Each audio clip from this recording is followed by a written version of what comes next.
Assalamualaikum warahmatullahi wabarakatuh. Yang saya hormati dosen Bahasa Indonesia Universitas Terbuka dan yang saya banggakan rekan-rekan mahasiswa jurusan Manajemen seluruh Indonesia dan pada umumnya rekan-rekan mahasiswa UT dari berbagai jurusan.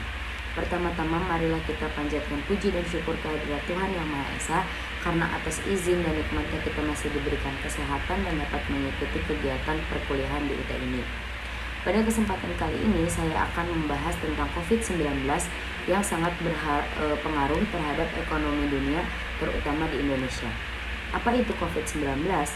COVID-19 itu adalah infeksi virus corona yang disebut COVID-19 atau Coronavirus Disease 2019 pertama kali ditemukan di kota Wuhan, Cina pada akhir Desember 2019. Virus ini menular dengan sangat cepat dan menyebar ke hampir semua negara, termasuk Indonesia hanya dalam waktu beberapa bulan. Coronavirus adalah kumpulan virus yang menginfeksi sistem pernapasan.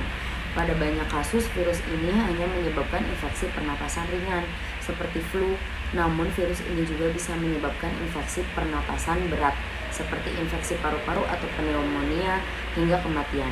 Seseorang dapat tertular COVID-19 melalui berbagai cara, di antaranya yaitu yang pertama tidak sengaja menghirup percikan ludah atau droplet yang keluar saat penderita COVID-19 batuk atau bersin. Dan yang kedua, memegang mulut atau hidung tanpa mencuci tangan terlebih dahulu setelah menyentuh benda yang terkena droplet penderita COVID-19, semisal uang, gagang pintu, atau permukaan meja.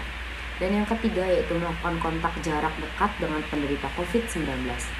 Virus corona dapat menginfeksi siapa saja, tetapi efeknya akan lebih berbahaya atau bahkan fatal bila terjadi pada orang lanjut usia, ibu hamil, orang yang memiliki penyakit tertentu, perokok, atau orang yang daya tahan tubuhnya lemah, misalnya penderita kanker.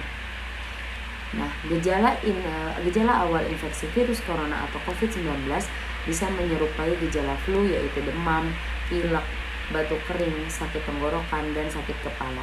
Setelah itu, gejala dapat hilang dan sembuh atau malah memberat. Penderita COVID-19 dengan gejala berat bisa mengalami demam tinggi, batuk berdahak bahkan berdarah, sesak nafas, atau nyeri dada. Keluhan tersebut muncul ketika tubuh bereaksi melawan virus corona. Tentunya kondisi pandemi COVID-19 ini sangat berpengaruh terhadap perekonomian dunia, terutama di Indonesia.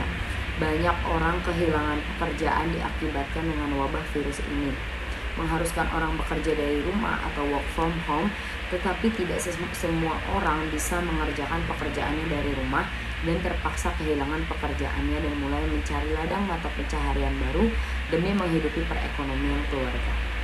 Krisis ekonomi global akibat wabah virus corona atau pandemi COVID-19, kegiatan logistik, pariwisata, dan perdagangan merupakan sektor yang memperoleh dampak besar dari wabah virus corona.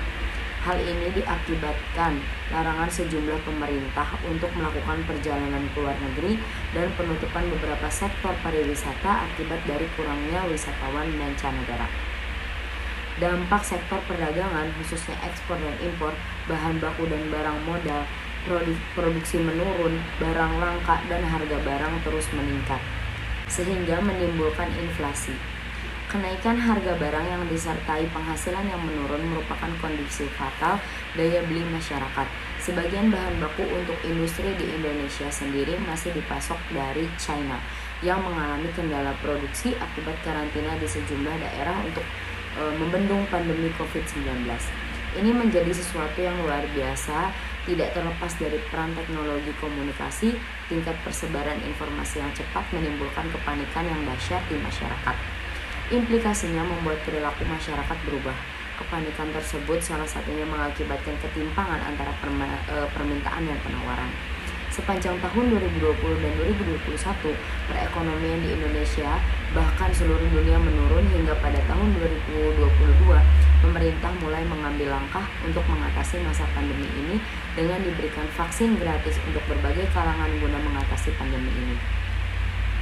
Masyarakat Indonesia pun kini mulai dapat memanfaatkan teknologi dan sosial media sebagai mata pencarian mereka, seperti membuat konten dan berdagang melalui e-commerce dan sosial media lainnya.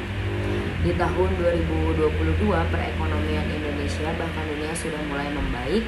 serta sektor pariwisata dan perdagangan dunia dibuka kembali dan sedang di tahap menstabilkan keadaan setelah pandemi COVID-19. Demikian uraian yang dapat saya sampaikan, semoga bermanfaat bagi kita.